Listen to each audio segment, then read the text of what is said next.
Luo Binghe dengan santai berkata, limpa. Ginjal. Hati. Paru-paru.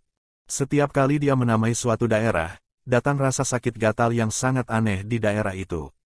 Benar-benar gatal sekaligus nyeri, seperti deretan gigi padat yang menggerogoti dan menggigit, disertai sensasi terbakar. Meskipun rasa sakit itu tidak bisa dianggap menyiksa, itu mencapai batas toleransinya. Shen Qingqiu tidak bisa lagi duduk diam. Dia tidak bisa berhenti, tetapi membungkuk, menahan keinginan untuk meringkuk menjadi bola. Mengikuti tetesan air yang belum mengering di rahangnya, keringat dinginnya menetes dan jatuh. Gaya Luo Binghe akhirnya benar, tetapi sekarang gilirannya menderita. Sial, perutku benar-benar sakit. Apakah ini yang dirasakan anak perempuan saat mengalami nyeri haid? Luo Binghe dengan hangat berkata, "Si Zun, kamu ingin itu keluar dari mana?" "Aku tidak menginginkannya dimanapun." "Ngomong-ngomong, itu belum keluar. Lalu, seperti apa sensasi keluarnya?" Shen Qingqiu menampar kotak sistem, pikirkan solusinya. "Ya. Bukankah aku masih dianggap sebagai klienmu?" "Sistem? Apakah kau ingin mengaktifkan item kunci, Fake Jet Guanyin?" "Tip ramah, item ini hanya dapat digunakan sekali." Shen Qingqiu, berapa tingkat kemarahan Luo Binghe saat ini? "Sistem, 30 poin." Shen Qingqiu, mengapa sangat rendah? Apakah kau yakin kau tidak salah menghitung? Ini sama sekali tidak ilmiah. Menggunakan artefak sihir yang dapat menghilangkan 5.000 poin untuk mendapatkan 30 poin, dia benar-benar tidak bisa. Shen Qingqiu, apakah ada pilihan lain? Apa program dengan rating tertinggi kedua di industri? Sistem, apakah Anda ingin menggunakan pendorong skenario kecil? Nama ini tidak terdengar terlalu bermutu tinggi. Namun, karena ini adalah program berperingkat tertinggi kedua di industri, sebaiknya gunakan saja. Shen Qingqiu dengan tegas menekan tombolnya. Luo Binghe mencibir, menolak untuk melihatku atau berbicara denganku. "Apakah menurutmu aku kotor?" Mengatakan itu, dia tiba-tiba melangkah maju dan berteriak, "Kalau begitu, aku akan melakukan kebalikan dari keinginanmu." Dia mengulurkan tangannya untuk meraih bahu Shen Qingqiu. Melihat gerakannya, Shen Qingqiu tanpa sadar mengelak. Luo Binghe menangkap udara kosong, hanya menangkap sepotong pakaian. Jubah ini awalnya telah dicabik-cabik menjadi kekacauan yang mengerikan oleh angin cambuk nyonya istana kecil. Sekarang dengan robekan ini, sebagian besar jubahnya langsung robek dari bahunya.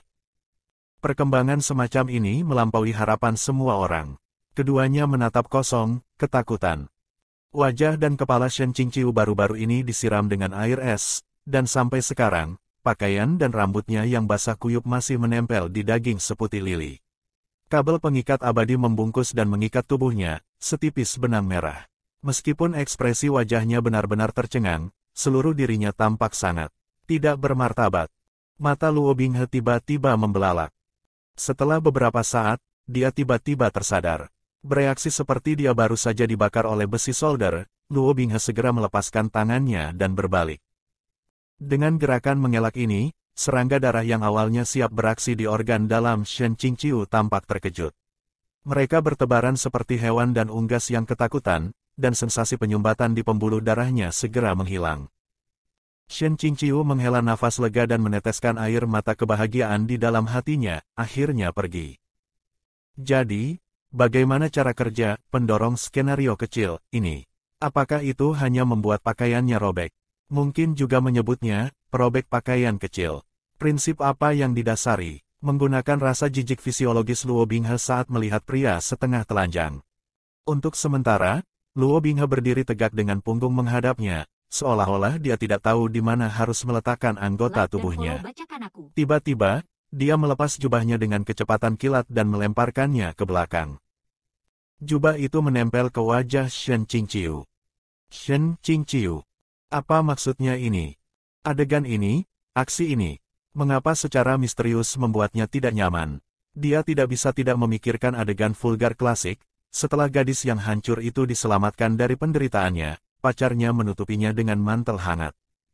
Darah Shen Qingqiu menjadi dingin dan rambutnya berdiri tegak memikirkan itu. Dengan ujung lengannya, dia membiarkan jubah berwarna tinta itu terlepas dari bahunya. Jubah bertekstur lembut dan indah jatuh ke tanah, lingkaran perak mengikuti pola kehitaman yang ramping dan tipis. Luo Binghe mendengar suara gemerisik dan menoleh ke belakang untuk melihat jubah itu tersingkir di tanah. Shen Qingqiu bahkan dengan hati-hati mendorongnya kembali 2 kali.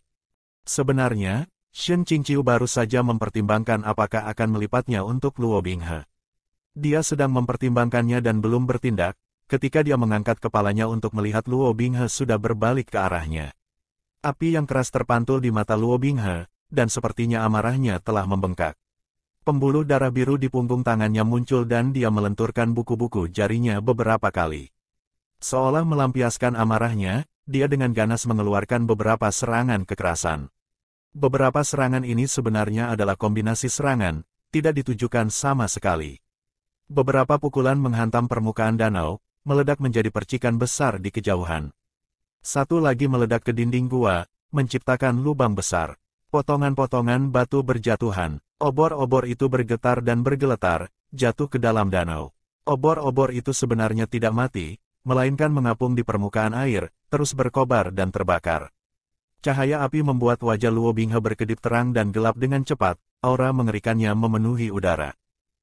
Dia perlahan menarik tangannya dan berkata, "Aku hampir lupa, Si Zun pasti membenci apapun yang tercemar oleh sentuhan iblis." Seorang protagonis pria yang bermartabat dan tangguh, benar-benar membuat ulah yang berantakan dan tidak masuk akal dengan mengabaikan citranya. Apa perbedaan antara dia dan anak yang tidak puas yang dengan marah menendang balok-balok mainannya? Ini semakin murah, benar-benar semakin murah. Gua yang sangat bagus harus dihancurkan penuh dengan lubang dan ceruk sebelum Luo Binghe akhirnya mengeluarkan cukup amarahnya. Ketika Luo Binghe berbalik, Shen Qingqiu masih memiliki sikap biasa sebagai penonton, seolah-olah tidak ada yang baru saja terjadi. Pelipis Luo Binghe sepertinya berdenyut beberapa kali. Dia mengertakkan gigi. "Aku ingin melihat dengan mata kepala sendiri bagaimana dalam 1 bulan, kau akan benar-benar dipermalukan dan reputasimu hancur." Menjatuhkan kalimat terakhir ini, dia bergegas keluar. Ketika dia meninggalkan gua, dia dengan brutal menghancurkan mekanismenya. Setelah gemuruh yang menggelegar, tirai air kembali mengalir ke bawah. Shen Qingqiu duduk di tempat aslinya, mendongak dengan bingung. Dia telah direduksi menjadi tahanan dalam genggaman Luo Binghe, jadi dari mana kemarahan Luo Binghe berasal? Akhir chapter 38.